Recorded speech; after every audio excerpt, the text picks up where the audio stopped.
Hallelujah, praise the Lord. आज जो हमारा टॉपिक है हम लोग आज उसके बारे में देखेंगे कि रीजनरेशन क्या है। ये मसीह जो हम में एक जगत में जो एक नया जन्म है, जो रीजनरेशन है, जो इसको वो हम बोल सकते हैं कि दोबारा का जन्म है या आत्मा में जन्म है, या हम लोग ये इस टॉपिक के बारे में देखेंगे कि ये क्या है। बहुत सारे लोगों को ये बारे में मालूम नहीं है। तो हमको मसीह में आने से पहले हमको करना क्या होता है। जब हम मसीह में आते हैं तो हमको रोमियो के 10वें अध्याय की 9वीं लाइन हम लोग देखते हैं। उसमें क्या होता है, जब मसीह में आते हैं तो दो चीज़ें होती हैं। उसमें कुछ इस तरीके से लिखा है, ये तू अपने मुंह से यीशु मसीह को प्रभु जानकर अंगीकार करे और अपने मन में से विश्वास करे कि परमेश्वर ने यीशु को मरे मुंह से जलाया तो तू निश्चय उद्धार पाएगा। यानी कि रीजनरेशन के प्रोसेस, रीजनरेशन जो प्रोसेस नहीं है, regeneration one time work done by the Lord है। एक ही बार का किया गया परमेश्वर का काम है। उसको हम लोग रीजनरेशन बोलते हैं, उसको हम लोग नया जन्म बोलते हैं, हम उसको आत्मा में जन्म बोलते हैं, या हम उसको रीबर्थ बोल सकते हैं, दूसरा जन्म बोल सकते हैं, जो आत्मिक जन्म होता है। तो उसकी पहली जो उससे पहले का क्या काम होता है, हमको यीशु के सामने अपने दो काम करना पड़ता है। कन्फेशन, स्वीकार करना, यानी कि हमको मसीह के सामने मसीह को स्वीकार करना पड़ता है। कहाँ स्वीकार कैसे करते हैं, हम लोग मुंह से बोलकर स्वीकार करते हैं, जिसको हम लोग होते हैं कन्फेशन करते हैं। हम लोग क्या कन्फेशन करते हैं कि हाँ, मसीह ही उद्धार करता है, जिसने हमारे पाप के लिए जान दी और हमारे लिए गाड़ा गया, हमारे लिए जी उठा और हमारा उद्धार करता है। और दूसरा है, ये निकलता कहाँ से, ये हमारे हृदय से निकलता है, हमारे दिल से आवाज़ निकलती है। यानी कि हमने जो बोला उसको हमने विश्वास किया। बोलना और विश्वास करना, यानी कि तू बोले भी और दिल से विश्वास करे, तभी तेरा उद्धार होगा। तो इस उद्धार के काम के तुरंत बाद क्या होता है, परमेश्वर क्या करता है, रीजनरेट करता है। क्या रीजनरेट करता है, क्या नया बना देता है, क्या नया आत्मा में जन्म होता है, क्या रिबर्थ होता है। आज हम उस नए काम के बारे में पढ़ेंगे और उसको समझेंगे, क्योंकि कई लोग को एक कन्फ्यूजन होता है, कई लोग को इसमें भ्रम धारणाएं होती हैं। वो जिंदगी गुजार देते हैं 10 साल, 20 साल, 30 साल, लेकिन उनको पता ही नहीं होता व्हाट इज रीजनरेशन, पुनर्जन्म, मसीह में नया जन्म क्या है, आत्मा में जन्म क्या है। यहाँ दो तरह के लोग देखते हैं। पहला, जो मुंह से बोलते हैं कि हाँ, मसीह को मैं मानता हूँ, मसीह मेरा परमेश्वर है, मसीह मेरा उद्धार करता है। लेकिन ऐसे लोग क्या करते हैं, मैंने ऐसे कई लोग से मेरा जो इंटरेक्शन होता है, भेंट होती है हमसे, तो बोलते हैं अरे हम यीशु मसीह के लिए जान दे देंगे, हम मसीह को मानते हैं। तुम क्या मानते हो, हमने मसीह ये देखो, तुम जिस मसीह के तुम उपासना या सेवा करते हो, हम खुद उसको मानते हैं। और इस तरीके से बड़े बड़े प्रचार करेंगे मसीह के नाम से, मुँह से बोलेंगे। लेकिन जब हम उनके कामों को देखेंगे, जब उनकी ज़िंदगी को देखेंगे, तो आपको पता चलेगा कि मसीह से उनको कोई लेना देना नहीं है। यानी कि दो जो प्रोसेस थे, एक तो मुंह से स्वीकार करना, तो दूसरा दिल से विश्वास करना। तो जो मुंह से स्वीकार करना है, उनका दिल में विश्वास नहीं है, यानी कि उनका पहली सीढ़ी पूरी हुई नहीं है। रीजनरेशन उसके बाद का काम है, जो परमेश्वर एक बार में करता है। यानी कि पहली सीढ़ी उनकी हुई नहीं, उन्होंने चिल्ला कर दुनिया में बोल रहे हैं, लेकिन वो हर तरफ है, हर एक काम कर रहे हैं, हर तरफ उनका विश्वास है। इसमें सिर्फ यीशु में ही विश्वास करना है। तो वो मुंह से बोल रहे हैं, लेकिन उनके काम देखेंगे तो पता चलेगा कुछ दिन बाद कि उनका दिल में था ही नहीं यीशु, सिर्फ जबान में था। तो ये पहली सीढ़ी उनकी गलत हो गई। पहले के तरीके के लोग हैं जो आप समझ जाएंगे। दूसरा जो है, मुंह से नहीं बोलते हैं, मुंह से नहीं स्वीकार करते किसी के सामने, लेकिन दिल में वो रखते हैं, यीशु को विश्वास रखते हैं दिल में, लेकिन मुंह से बोलने से डरते हैं। ऐसे लोगों को हम लोग बोलते हैं छुपे मसीह विश्वासी, सीक्रेट बिलीवर। आइए हम लोग देखेंगे यूहन्ना 3 अध्याय की 8वीं लाइन। यीशु से कहा, निकोदेमुस ने कहा कि मैं तुझसे सच सच कहता हूँ, जब तक कोई मनुष्य जल और आत्मा से जन्म ना जन्मे तो वह परमेश्वर के राज्य में प्रवेश नहीं कर सकता। क्योंकि जो शरीर से जन्मा है शरीर है, जो आत्मा से जन्मा है वह आत्मा है। अचंबा न कर कि मैंने तुझसे कहा कि तुझे नए सिरे से जन्म लेना अवश्य है। नए सिरे से जन्म लेना अवश्य, मतलब कि परमेश्वर जानता था कि निकोदेमुस जो है, परमेश्वर यीशु ने बड़े बड़े आशा कर्म किए थे तो उसको मानता था, लेकिन वो सिनेगॉग से, अपने जो आराधनालय के फरीसियों सदूकियों से डरता था। रात को चुपचाप से आया यीशु मसीह के पास, वो मुंह से बोलने पे वो डरता था। तो यीशु मसीह ने खुद बोला है कि जब तक तू नए सिरे से ना जन्मे, नए सिरे से जन्मने का मतलब है कि तुमको दो चीजें करनी है, तुमको उसके पहले के दो स्टेप करने। पहला तुझे मुंह से बोलना है और दिल से स्वीकार करना है। तो उसने क्या किया, मुंह से बोले नहीं, दुनिया में कन्फेस ही नहीं किया कि मैं यीशु का चेला हूं। यानी कि दोनों चीजें जरूरी है निकोदेमुस को। इसलिए परमेश्वर ने बोला कि उनको पता था कि इसने मुंह से नहीं बोला है, विश्वासी है, लेकिन परमेश्वर कहता है यदि तू मेरा इनकार दुनिया के सामने कर देगा तो मैं पिता के सामने तेरा इनकार कर दूंगा। यानी कि यदि आपके ऑफिस में और आपके घर में, आपके समाज में, आपके बिजनेस में लोगों को मालूम है कि आप विश्वासी हैं कि नहीं, अगर आप चुपचाप विश्वासी हैं, आपके खानदान को रिलेशन में नहीं मालूम, तो आपका पहला सीढ़ी पूरी नहीं, यानी कि आपका तारण जो का प्रोसेस है रोमियो 10:9 शुरू हुआ ही नहीं है। जब वो नहीं शुरू हुआ तो दूसरा काम जिसको मैंने आज का टॉपिक है रीजेनरेशन, नया जन्म, आत्मा में जन्म हुआ ही नहीं, शुरू ही नहीं हो सकता। तो फर्स्ट स्टेप में 2 चीजें हैं, मुंह से बोलना confessing and second is believing in heart, मतलब कि अब दुनिया के चीजों से मन फिराना और यीशु में ईमान डालना और मुंह से बोलना कि हाँ भाई यीशु मेरा उद्धार करता है।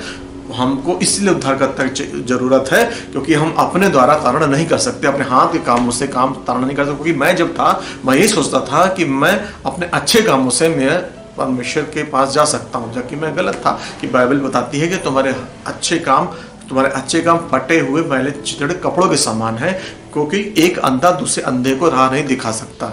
क्योंकि एडमिक जो है आदम का नेचर का जो आदमी होता है, जो उससे निकला होता है, वो शरीर रूप से पापी होता है और एक पापी अपना उद्धार नहीं कर सकता। इसलिए उसको एक मसीहा की जरूरत है और मसीहा में आने की 2 सीढ़ियां हैं, एक है कन्फेशन और दूसरा दिल से स्वीकार करना।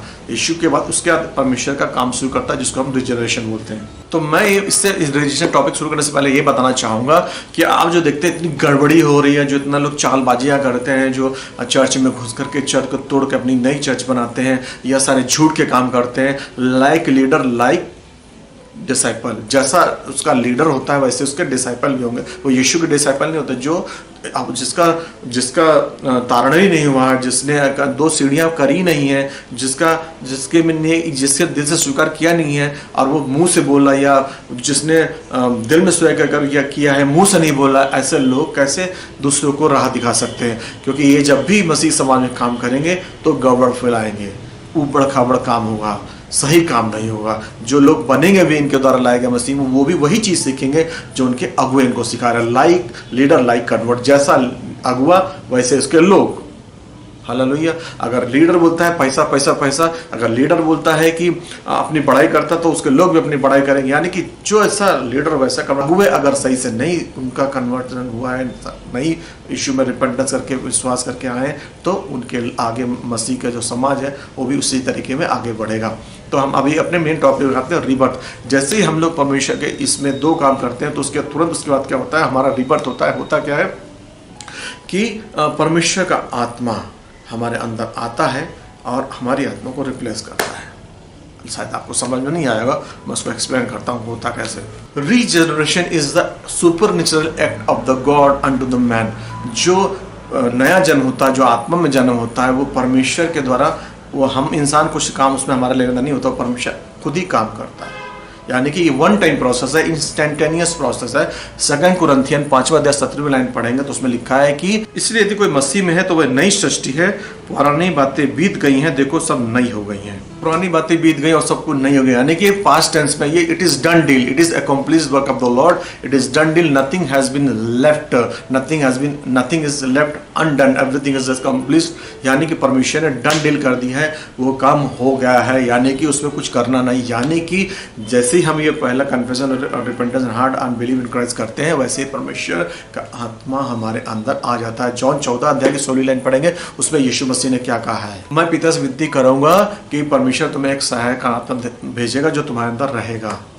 यानी कि जब यीशु का मसीह का डिसेंशन होता है तो उसी तरह होली स्पिरिट का डिसेंशन यहाँ आता है, यानी कि डिवाइन एक्सचेंज होता है। और जो मसीह में ईमान लाते हैं वैसे ही परमेश्वर यीशु पवित्र आत्मा के रूप में, पवित्र आत्मा यीशु एक ही है, पिता पुत्र पवित्र आत्मा एक ही है, हाँ फंक्शन उनका अलग अलग लेकिन वो एक ही है। उसी समय हमारे अंदर परमेश्वर का आत्मा हमारे अंदर रहने लगता है। यानी कि हमारा जो आत्मा है रिप्लेस होकर के परमेश्वर का आत्मा आ जाता है। अब हम इसको थोड़ा डीपली जानेंगे। पहला थिस्सलुनीकियन के 5वें अध्याय की 30वीं लाइन में जाएंगे, उसमें लिखा है परमेश्वर ने मनुष्य को 3 भागों में बनाया है, प्राण, सोल, बॉडी, शरीर और स्पिरिट, आत्मा। यानी कि शरीर प्राण आत्मा में हम बनाए गए। यानी कि हम जो आप मुझे देख रहे हैं तो मैं 3 भागों में बटा, यानी कि मेरा जो शरीर जो दिख रहा है और मेरी पर्सनालिटी, यानी कि मेरी पर्सनालिटी, मेरा व्यक्तित्व क्या है, मेरी सोल क्या है, पास्टर तिवारी ये मेरी सोल है और ये मेरा शरीर है जो आप देख रहे हैं। और स्पिरिट है, जो स्पिरिट मैं हूँ, जो एक्चुअल मैं हूँ, स्पिरिट हूँ, आत्मा जो मैं आपसे बात कर रहा हूँ, यानी कि स्पिरिट, सोल एंड बॉडी, शरीर, प्राण और आत्मा, ये 3 भागों में बना हुआ, यानी कि एक आदमी 3 चीज़ों में बना, यानी कि आपके जो शरीर है वो शरीर मिट्टी का बना हुआ है, जिस is a pile of dust, जो मिट्टी का बना हुआ है, जिसका कोई लेना देना नहीं है। दूसरा है सोल, जिसको बोलते हैं आत्मा, वो जो है वो इससे जुड़ा रहता है और इसके द्वारा चलाया जाता है।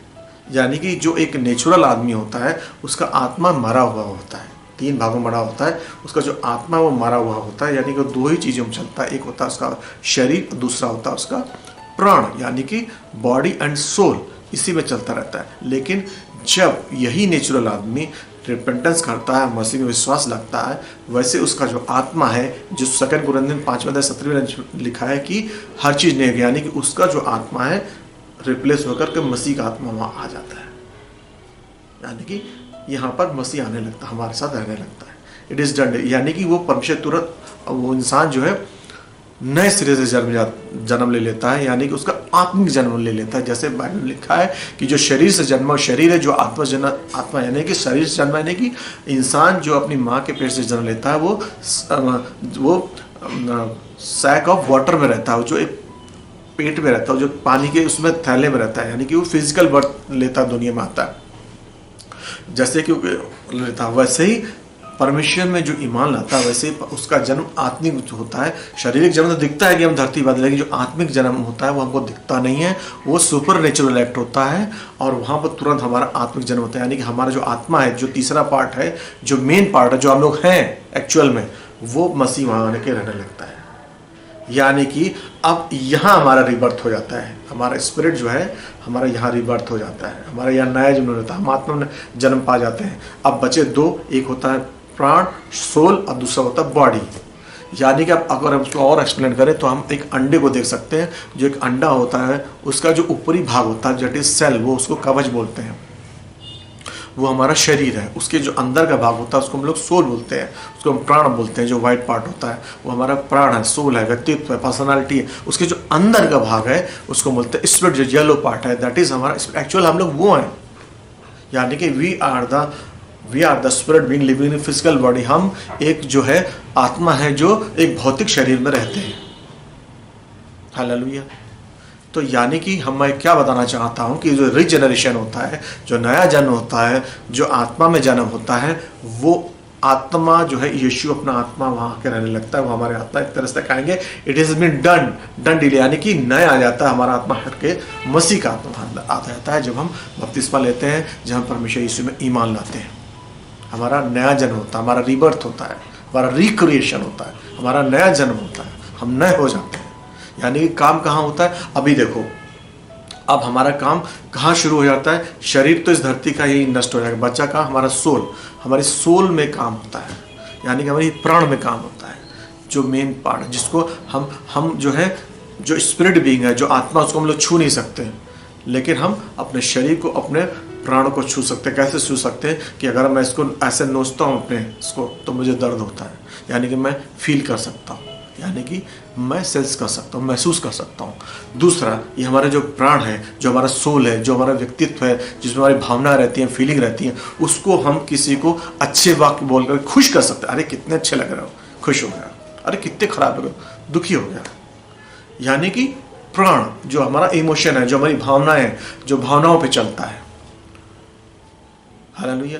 तो यानी कि हम इन दोनों को छू सकते हैं, इन दोनों को पकड़ सकते हैं, लेकिन जो प्राण, जो स्पिरिट है, जो हम लोग हैं, उसको छूने के लिए हमको परमेश्वर के वचन की जरूरत होती है, हमको बाइबल पढ़ने की जरूरत होती है, जो बाइबल से ही जीवित होता है, जो यीशु से ही जीवित होता है, जो पवित्र आत्मा से ही जीवित होता है, जिसके बारे में 2 कुरिन्थियों 5:17 में लिखा है कि तुम एक नई सृष्टि हो, नया बन गए हो। यानी कि सुपर नेचुरल एक्ट जो है परमेश्वर ने वहाँ कर दिया है, तुम्हारे आत्मा हटाकर उसका आत्मा आ गया है। अब यहाँ से प्रोसेस शुरू होता है। इसमें इंसानों ने कुछ नहीं किया, यहाँ किसी ने कुछ काम नहीं किया, ये परमेश्वर के किया हुआ वन टाइम काम है। या कि 2 अध्याय की 26वें में लिखा है कि without spirit body is dead, यानी कि जो मेन काम है, हम अगर स्पिरिट नहीं, तो आपने देखा होगा स्पिरिट निकल जाता है तो बॉडी बेकार हो जाती है, यूजलेस हो जाती है। यानी कि मेन कंपोनेंट क्या है? स्पिरिट है, आत्मा है, मसीह में नया जन्म है जो शरीर को चलाता है। रोमियो 8वें अध्याय की 9वीं लाइन में लिखा है कि परंतु जबकि परमेश्वर का आत्मा तुम में बसता है तो तुम शारीरिक दशा में नहीं हो परंतु आत्मिक दशा में हो। यदि किसी में मसीह का आत्मा नहीं है वह उसका जन नहीं है। यानी कि जब हम बपतिस्मा लेते हैं, जब मसीह में हम आते हैं तो हमारा क्या होता है कि मसीह हमारे अंदर रहता है। यहाँ ये भी वचन रहता है। और गलातियन 4 अध्याय की 6वीं लाइन में लिखा है, और तुम जो पुत्र हो इसलिए परमेश्वर ने अपने पुत्र की आत्मा को जो हे अब्बा अगर पुकारता है हमारे हृदय में भेजा है। यानी कि रिजनरेशन जो है, नया जन्म है, वो हमारे अंदर परमेश्वर का आत्मा हमारे अंदर भेज देता है।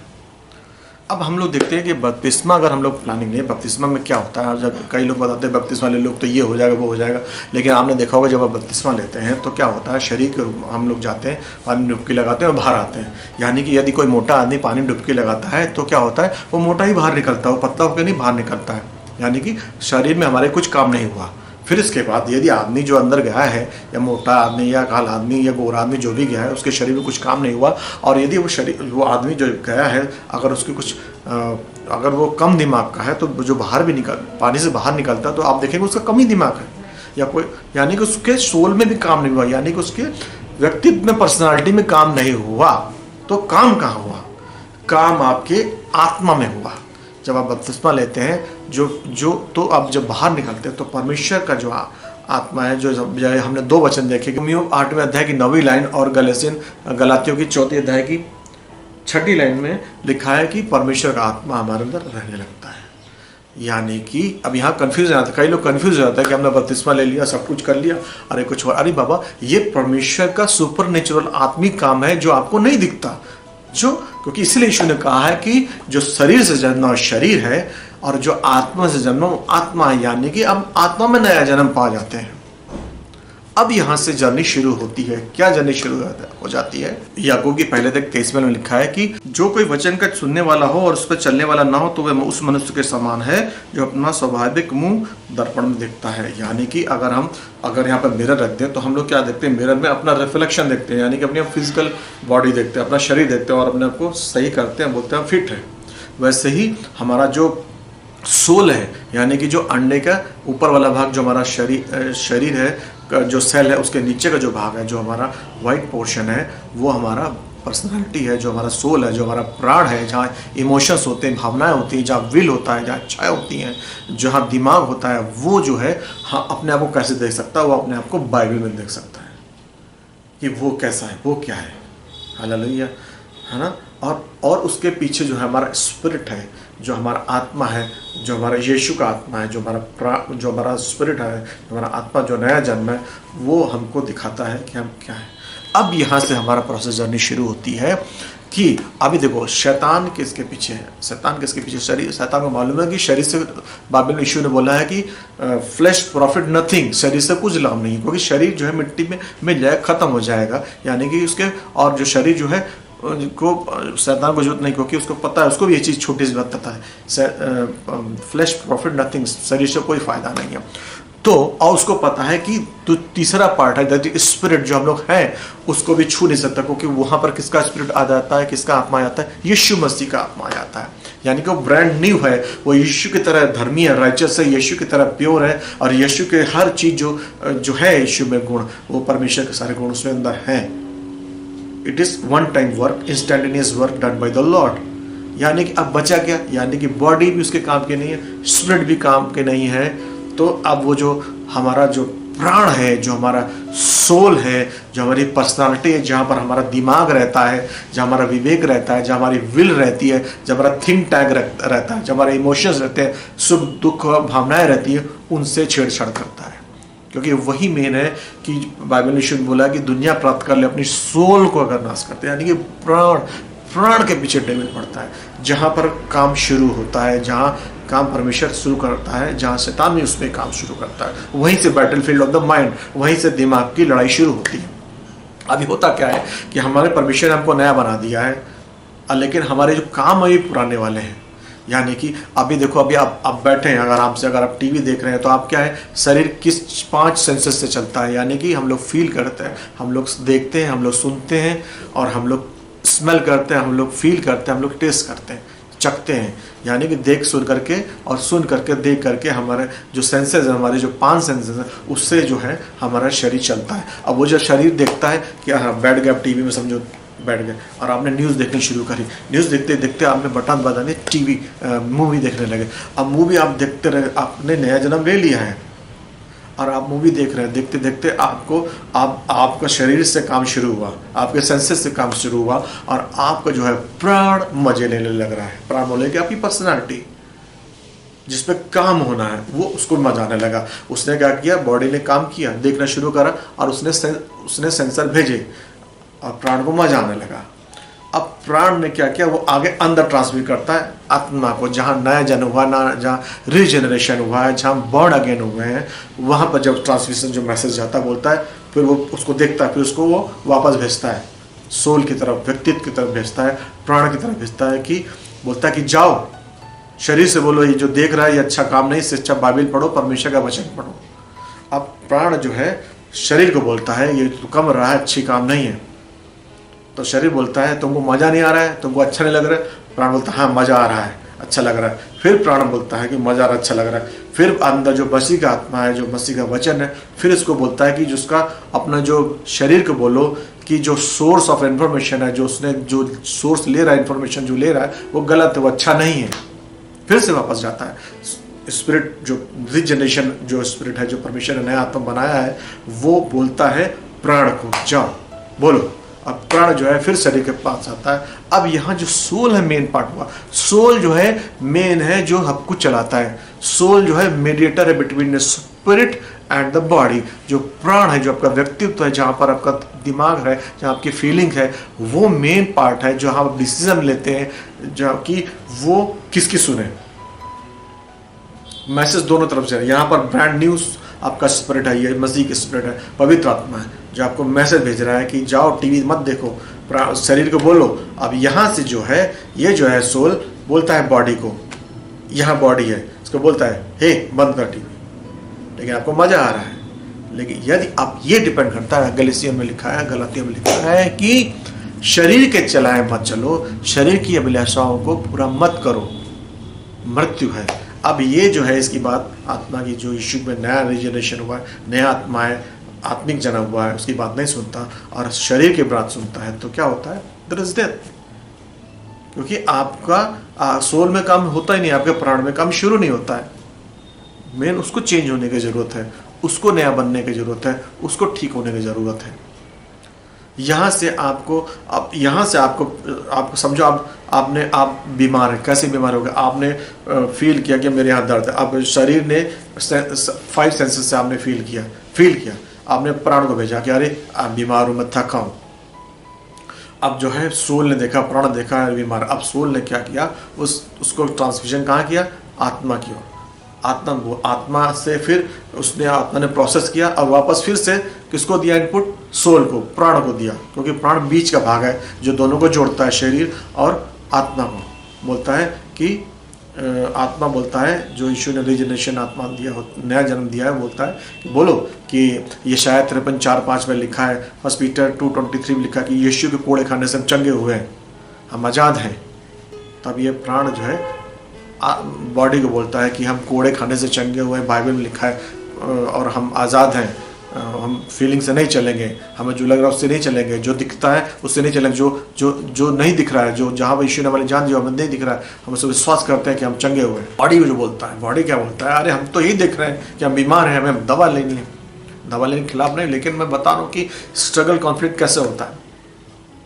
कि सोल जो है आपका प्राण है, क्या सुनता है, जो नए जन्माए हुए, नया जन्म हुआ उसकी सुनता है, यीशु की पवित्र आत्मा जो है वहाँ उसकी सुनता है। तीसरा जो पार्ट है, क्योंकि या आप शरीर को सुनते हैं, जो आप सेंसस में देखते हैं उसकी सुनते हैं। और एक जो नेचुरल आदमी, अभी देखो प्राण और आपकी बॉडी एक नेचुरल आदमी की तरह है, जो बचपन से वही सुनता बड़ा चला आ रहा है, जो दुनिया में देखता वही सीखता, वही सच मानता है। और वो अगर आप समझे कि natural man is the agent of the Satan, जो एक आदमी, जो एक नैसर्गिक आदमी है, जो नेचुरल आदमी है, जो यीशु को नहीं जानता, वो शैतान का एक मैसेंजर, एक दूत होता है, क्योंकि उसका आत्मा मरा हुआ होता है और वो जो देखता है उसी को विश्वास मानता है।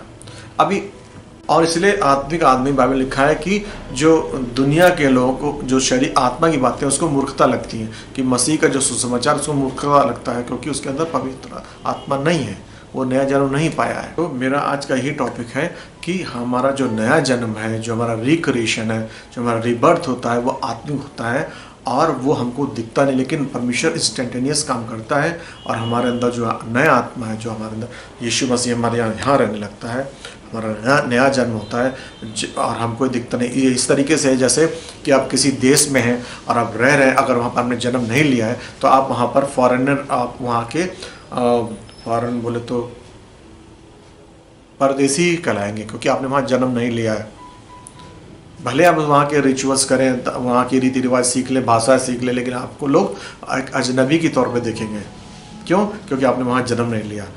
वैसे ही परमेश्वर के राज में जन्म लेते हैं तो मतलब कुछ हमको दिखता नहीं है। जैसे हम परमेश्वर के राज में आते हैं, हम अपना विश्वास यीशु में लाते हैं, तो हमारा नया जन्म होता है आत्मा में, और हमें दिखता नहीं है, लेकिन वो वन टाइम काम है जो परमेश्वर काम हमारे अंदर कर देता है, और हम परमेश्वर के जो आत्मिक राज, परमेश्वर के राज में हम प्रवेश कर जाते हैं, यीशु के राज में प्रवेश कर जाते हैं। हम वहाँ पर एलियन नहीं रहते, हम वहाँ पर अजनबी नहीं रहते, जो हम परमेश्वर के का नेचर हमारे अंदर आ जाता है, यीशु की धार्मिकता हमारे अंदर आ जाती है, उसकी प्योरिटी हमारे अंदर आ जाती है, उसका डिवाइन नेचर हमारे अंदर आ जाता है और हम पाप से घृणा करने लगते हैं। हालेलुया। प्रभु आपको आशीष दे।